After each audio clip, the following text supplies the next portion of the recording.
वक्फ bill के खिलाफ Congress party के द्वारा विरोधाभास के तहत आज एक प्रेस कॉन्फ्रेंस किया गया। हमारे साथ प्रदेश अध्यक्ष है, उनसे बातचीत करेंगे क्या परेशानी है, क्योंकि बिल आज लोकसभा में पेश हो गया है और 8 घंटे की चर्चा के बाद पास भी हो जाएगा ऐसा कहा जा रहा है। आपकी क्या तैयारी और कैसे विरोध करेंगे?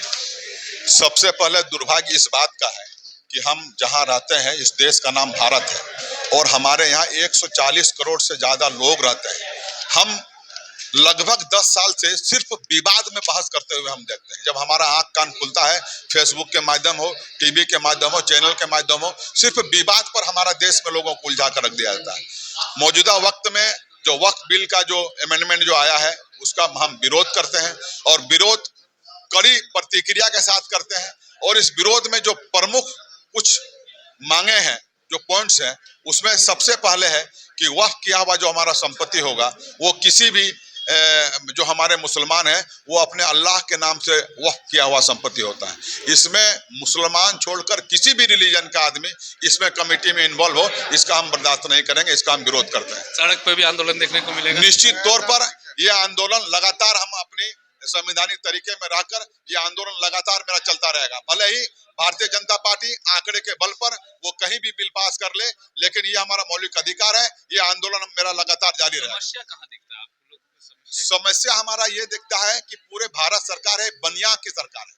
ये हिंदू मुस्लिम की सरकार नहीं है, ये बनियाओं की सरकार है। आप देखे होंगे कि लगातार 10 वर्षों में अदानी और अंबानी की ही बात सुने होंगे। कभी आप दूसरे उद्योगपति का बात नहीं सुने होंगे कि टाटा स्टील को भी कुछ मिला, जिंदल को भी कुछ मिला। ऐसे सैकड़ों हमारे देश में उद्योग घराने हैं। हमारा चिंता इस बात का होना चाहिए कि हमारे आंकड़े के मुताबिक इस साल 8,000 करोड़पति देश छोड़ के चले गए। ये चिंता का विषय हमारे लिए होना चाहिए। हमारे लिए चिंता का विषय ये होना चाहिए कि उत्तर प्रदेश जैसा जिला में भी 8 लाख का जहां आबादी है वहां एक गायनोलॉजिस्ट नहीं है। हमारा चिंता इस बात पर होना चाहिए कि हमारे जो बेरोजगारी के जो दर है वो लगातार गिरती जा रही है। हमारा चिंता इस बात पर होना चाहिए कि हमारी जो नोट है धीरे धीरे और पतली हो रही है। हमारा चिंता वहां होना चाहिए। लेकिन भारतीय जनता पार्टी को मजा आ गया है कि हिंदू मुस्लिम करा दो और उसमें अपना मजा लेते रहो।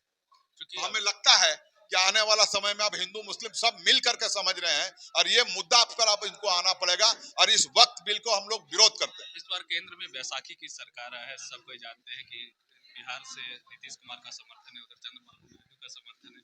क्या लगता है कि इन लोग को, क्योंकि मुस्लिम से इन लोग को थोड़ा सा ज्यादा ये लोग उनके लिए बोलते थे, आवाज उठाते थे, इस बार ऐसा कुछ देखने को नहीं? निश्चित तौर पर आपको देखने को मिलेगा। ये संसार है, हजारों साल से आप देखते होंगे जब आतंक अंत हो जाता है ना, तो जब हम अगर कमजोर है नहीं सकेंगे तो खुद संगीत लेता, समझ गए।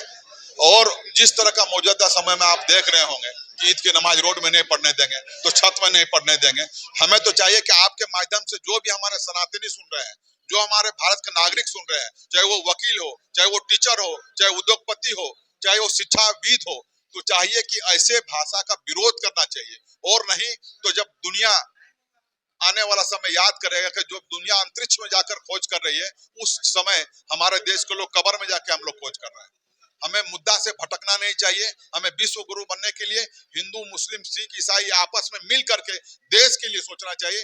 देश में जो हमारी समस्या है उसको मुद्दा बनाना चाहिए। इस बार ईद का नमाज जो आप लोगों ने अदा किया उसमें भी काला पट्टी लगा कर आप लोगों ने विरोध प्रदर्शन किया।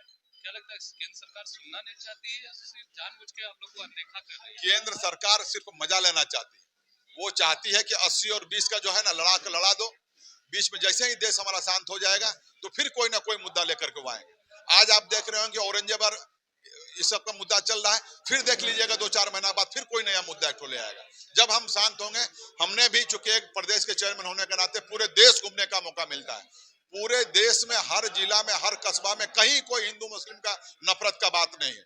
कुछ चिंटू लोग हैं जो आपस में हम लोग को हड़बड़ाते रहते हैं। आने वाला समय जनता देख रही है, जो मुद्दा पर बात नहीं करेगा वैसे पार्टी को मुंहतोड़ जवाब मिलेगी।